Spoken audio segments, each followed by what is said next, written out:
सो ये है Kaguya Sama love is war के मांगा का।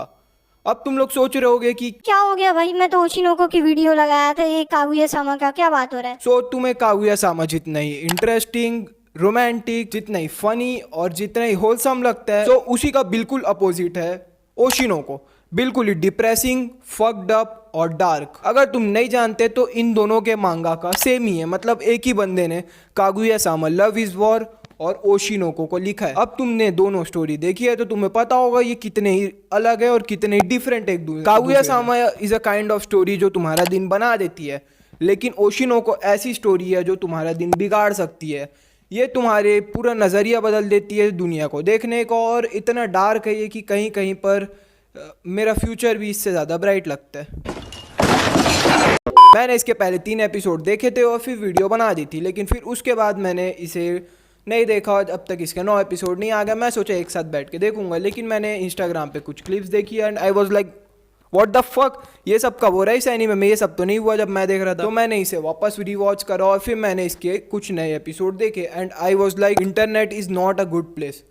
अगर तुम्हारा दिल कड़ा नहीं है, मतलब तुम अगर अपने दिल को कड़ा नहीं रखते और तुम ऐसे ही आ गए हो बस इंटरनेट में, तो ना, इंटरनेट तुम्हारे लिए नहीं है। सो 3 एपिसोड के बाद अपने को देखने मिलता है कि जो अपना मेन कैरेक्टर है वो जाता है रियलिटी शो, जो रहता है लव रियलिटी शो। इस रियलिटी शो का नाम रहता है लव नाउ और इसके अंदर 6 कंटेस्टेंट रहते जो कि अपने अपने लेवल पे या अपनी फील्ड में बहुत ज़्यादा पॉपुलर है और वो 17 या 18 ईयर्स के ये हैं। तो उन सबको रखते हैं और फिर देखते हैं कि लास्ट एपिसोड आने तक क्या ये एक दूसरे को प्रपोज करेंगे, क्या ये डेट करना स्टार्ट करेंगे, या फिर इन लोगों के अंदर कुछ नहीं होगा और ये लोग नॉर्मली रहेंगे। सो रियलिटी शो में अपने को पता चलता है कि जो अकाने नाम की एक कैरेक्टर है उसके ऊपर बहुत ज़्यादा प्रेशर आते रहता है उसकी एजेंसी के साइड से और शो वालों के साइड से कि उसे स्क्रीन टाइम नहीं मिल रहा और वो बिल्कुल ही वो कुछ अपना इम्पैक्ट नहीं छोड़ी, जिसकी वजह से उसकी एजेंसी को लॉस हो सकता है या फिर उसको ज़्यादा कुछ फेम नहीं मिलेगा, उसकी एजेंसी का नुकसान है, जिसकी वजह से उसकी एजेंसी वाले उसे बहुत ज़्यादा प्रेशर करते हैं कि कुछ तो कर शो में अलग सा, जिसकी वजह से तुझे बहुत ज़्यादा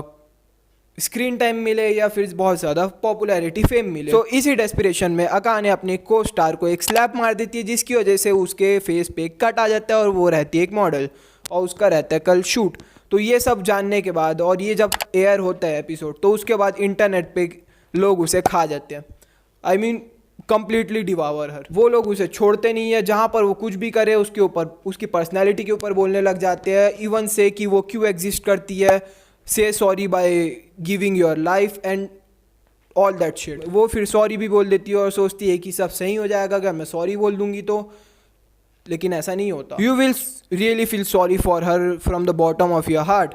तुम्हें देख के लगेगा कि उसके साथ ये सब नहीं होना चाहिए, वो बहुत ही काइंड हार्टेड लड़की है। जो लोग इंटरनेट पे रहते हैं उन लोग के पास कोई काम नहीं है, वो बस जियो का 10 रुपये का रिचार्ज करा के अपने नेट का गलत उपयोग करते हैं। सो इंटरनेट पे अगर कोई कुछ बोल रहा है तो तुम्हें उसे जल्दी भूल जाना चाहिए, लेकिन अकाने की ये नहीं कर पाती क्योंकि उसको जो हेट मिलती रहती है वो कम नहीं रहता, वो बहुत ज़्यादा ही हेट रहती है और इतनी ज़्यादा कि वो डिप्रेशन में चले जाती है and she decided to end her life. अब अगर तुम सोचोगे तो ये रियल लाइफ में बहुत ज़्यादा होता है। इंटरनेट पे जितनी भी पॉपुलेशन है उसमें से 15% इंटरनेट पॉपुलेशन बुलिंग का शिकार होती है और उसमें से 13.9% लोग सुसाइड करने का ट्राई करते हैं।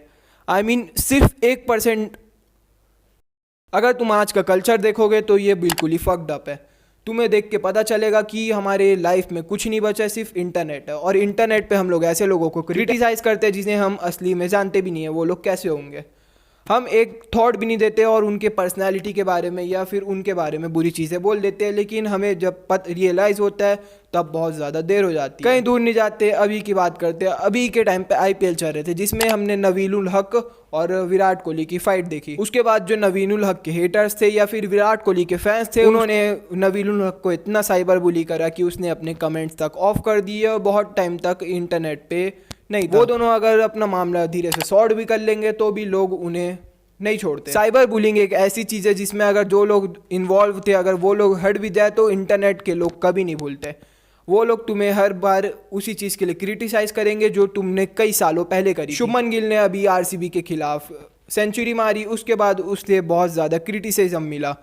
शुभमन गिल को अच्छा खेलने के लिए क्रिटिसिज्म मिल रहा था विराट कोहली या आरसीबी के फैंस के साइड से। तो ये कितना डिप्रेसिंग चीज़ है। ये even rape threats to her sister. Internet बहुत ही बेकार चीज़ हो सकती है एक साइड से देखे तो, लेकिन वो बहुत अच्छी चीज़ भी हो सकती है दूसरे साइड से देखे तो। हर सिक्के के दो पहलू होते हैं। Because someone great said whenever there is light there are shadows to be found as well. जहाँ पर भी उजाला होगा वहां पर तुम्हें परछाइयाँ दिखेंगी। ये शो इतना डार्क हो ही रहा था। इसके बाद अपन देखते हैं कि अक्वा ने अकाने को बचा लिया, लेकिन बहुत सारे लोग जो साइबर बुली होते हैं वो लोग किसी को नहीं बताते और कुछ गलत कदम उठा लेते हैं। उन्हें बचाने वाला कोई नहीं रहता। शो में बताया गया कि 50 लोगों ने सच में इन रियलिटी शोज की वजह से साइबर बुली होकर सुसाइड कर ली। लेकिन क्या ये नंबर सच में सही है?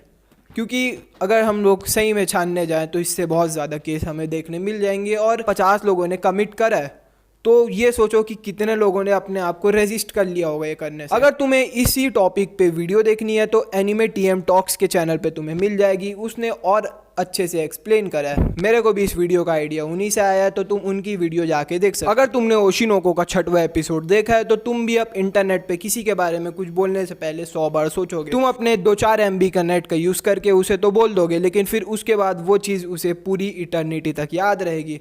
जब तक वो लाइफ में जिंदा रहेगा वो सोचते रहेगा कि fuck man someone said this to me, और उसे उस चीज़ की इनसिक्योरिटी रहेगी। इसमें हमें एंटरटेनमेंट इंडस्ट्री की बहुत सारी चीज़ें देखने मिली कि ये लोग किसी के सगे नहीं होते।